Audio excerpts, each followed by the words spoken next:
السلام علیکم ورحمۃ اللہ وبرکاتہ۔ امید ہے کہ آپ تمام لوگ خیریت سے ہوں گے اور ہم دعا گوئیں کہ اللہ پاک آپ کو سلامت رکھے۔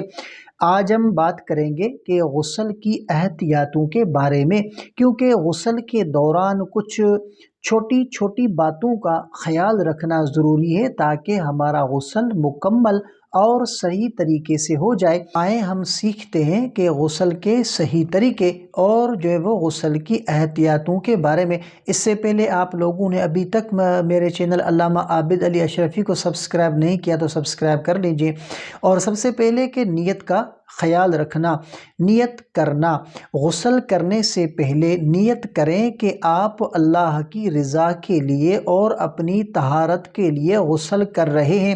نیت دل سے ہوتی ہے، زبان سے کہنا ضروری نہیں۔ اور صحیح نیت کی اہمیت، نبی کریم صلی اللہ علیہ وآلہ وسلم نے فرمایا کہ عمل کا دار و مدار نیتوں پر ہے۔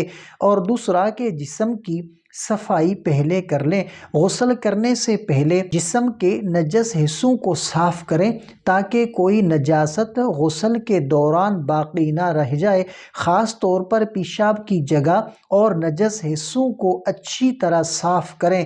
اگر جسم پر کوئی سخت گندگی ہو تو اسے پانی سے اچھی طرح دھوئیں تاکہ غسل کے دوران جسم کی صفائی مکمل ہو۔ اور تیسرا کہ پانی کا استعمال احتیاط سے کریں۔ پانی کا استعمال جو ہے وہ احتیاط سے کرنا چاہیے تاکہ نہ زیادہ پانی ضائع ہو اور نہ ہی کم پانی استعمال ہو۔ نبی کریم صلی اللہ علیہ وآلہ وسلم نے فرمایا، پانی کو فضول خرچی سے بچاؤ، چاہے تم ایک دریا کے کنارے ہی کیوں نہ ہو۔ اور چوتھا کہ پورے جسم پر پانی بہانا ضروری ہے۔ غسل کے دوران پورے جسم پر پانی بہانا ضروری ہے۔ جسم کے کسی بھی حصے کو خشک نہ چھوڑیں، بالوں کی جڑوں میں بھی پانی پہنچائیں۔ اگر جو ہے وہ بالوں کی چٹیاں یا چوٹی ہو تو اسے کھول کر پانی پہنچائیں تاکہ بالوں کا جڑوں تک پانی پہنچ سکے۔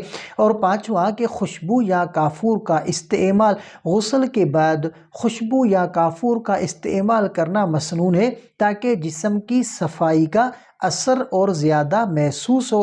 یہ خوشبو اور کافور غسل کے بعد جسم کو تازگی دینے کے ساتھ ساتھ آپ کی روحانی صفائی کو بھی بڑھاتے ہیں۔ غسل کے بعد وضو کرنا، اگر غسل فرض تھا تو وہ وضو کرنا ضروری نہیں۔ اگر آپ نے غسل فرض کے بعد وضو کیا تو یہ بہت اچھا ہوگا۔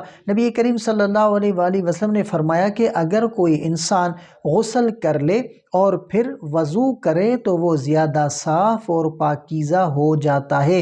اور ساتواں کے وقت اور جگہ کا خیال رکھنا۔ غسل کرنے کے لیے صاف اور پرامن جگہ کا انتخاب کریں تاکہ آپ کو کوئی پریشانی نہ ہو۔ اگر آپ غسل کرتے وقت کسی جگہ کھڑے ہوں تو دھکیلنے یا پھسلنے سے بچنے کے لیے احتیاط کریں۔